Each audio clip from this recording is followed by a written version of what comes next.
I'll give you a little warning. We just had a skunk pop out just, 20 feet behind the camera and come out right there. So if he starts making a loop and popping up behind me, I expect a little warning and I'm totally going to bail. All right. Secondly, the whole herd of horses, I'm out in the middle of a pasture. They're like 100 feet behind this umbrella. So I may be surrounded by horses. And in fact, if the donkey comes in here, he's going to be in my lap. So we'll see if I get interrupted doing this or not.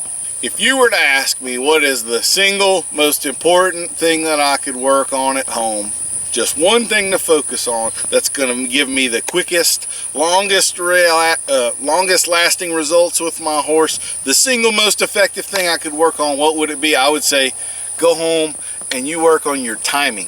Your timing is what you need to go home and work on.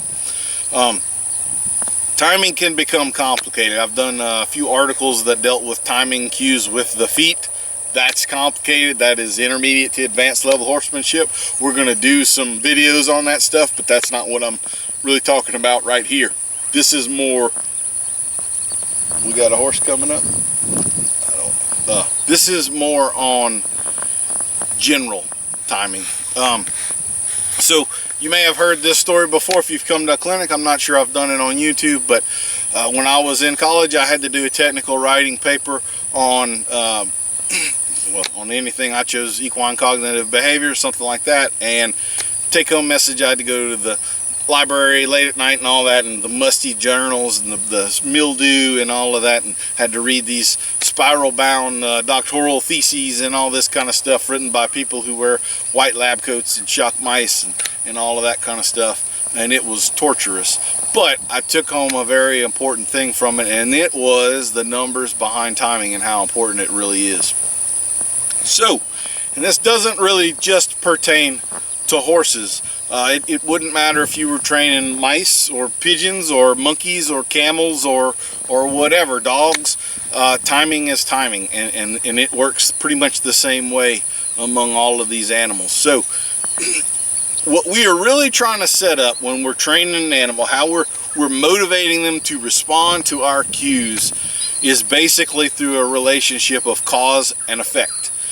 And that doesn't just pertain with I'm going to try not to get too technical. That's my tendency, is to start using these terms, but like negative reinforcement is what we use most of the time when we're handling horses. If I pick up on the left rein and you flex your head to the left and I release it, I negatively reinforce that behavior because you responded and I removed the stimulus. So that's what negative means in that context. It means that something is taken away. It has nothing to do with good and bad or anything like that.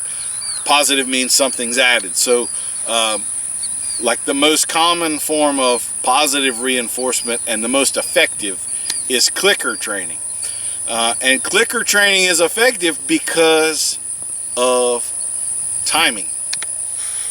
So let's say that I have, we're going to use a dog for this example just because it's simpler and it's what most people think of when they think of clicker training. But let's say I have a dog and I tell him to sit and he sits, and I have a little piece of hot dog or bacon or something in my pocket, and I rush to give him that piece of treat. I can only get that to him so fast, and if I move my hand even quicker, I'm going to actually scare him. I'm going to take his mind totally off of what he just did. So there is a limit as to how quickly I can get that to him. If I will go through what's called loading clicker stage, and we're going to do a whole video on positive reinforcement, so don't worry about the technicalities of this, but I can make it so that when I click that clicker, it's identically as far as the neurology of his brain. When I click that clicker, it's like putting a piece of bacon in his mouth, even though I didn't. That's the way you really want to set up a clicker. And now he can sit and I could immediately click on that thing, and he gets the reinforcement with excellent timing. So what we're really shooting for that good cause and effect comprehension by the animal, is that you give the response within about a quarter of a second. That's pretty fast. That's if we look at like world-class drag racers and that little light tree coming down, right? Their response times are in that sort of range, and even better. Most people have a hard time responding that quickly. So the take-home message is, as quick as you possibly can, respond to your horse. If you're as late as 3/4 of a second, then that horse's comprehension, that linking of cause and effect, falls off about 80%. Now how motivated is he to stop next time? Because every time he stops, you keep holding on to his mouth for a second and a half, and I have to get on the microphone and go, release, release, release. And it's the third time I say it before you give him the rein back. He's not going to stop for you worth a flip. Why? Because your timing stinks. Okay? And what does that really wind up being? This is one of the examples that I give a lot when I'm working with kids, but I think adults will understand it too. I have kids. Let's say I go and I tell my oldest son, Wyatt, to go clean his room. Right now, Wyatt's 14. He understands English. He knows where his room is. He knows what cleaning his room is. Let's say that I tell him to clean his room, and 10 minutes later I go by there and I go to check on him, and I pop my head in, and he is hard at it, in the zone, cleaning his room. I mean, socks are flying into the hamper. It's, you know, old plates are going to the kitchen. He is just at it. And I pop my head in there and I go, Wyatt, clean your room. And he's looking at me kind of like dad's losing it a little bit. I noticed the grays were creeping in, but I mean, his mind is going, right?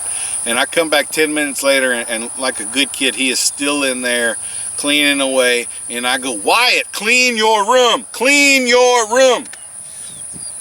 I'm a total jerk. Why am I a total jerk? Because I'm telling him to do something while he's doing it. My timing stinks. It's not appropriate for me to be fussing at him to do something that he's already doing. That's called nagging. Nagging is like being nibbled to death by a duck. It's not fun. The Girard Park incident of 1982 is coming back to me right now. I had the bread in my pockets and I just couldn't get it out quick enough, and they swarmed me. It was rough. Alright, work on your timing. Probably the single biggest game changer of a skill that any horseman or woman can have. Timing is critical. We're going to do a deeper video on desensitizing and sensitizing in the future, but if you really think about it, the only real difference between sensitizing a horse to something and desensitizing a horse to something is timing. It's Daniel Dauphin with Dauphin Horsemanship. Please like the video and subscribe if you haven't already. Feel free to leave us a comment, a question or something, and we'll try to work it into a future video for you. And I'll also ask, share these videos. Go ahead and copy paste that link, put it on Facebook or in some chat group that you've got or whatever, but pass them around. We'll get the word out a little bit more. I think topics like this I haven't really seen covered by anybody else, and this could be a game changer for you. This is incredibly important. All right, thank you much. Have a blessed day. I hope that helps.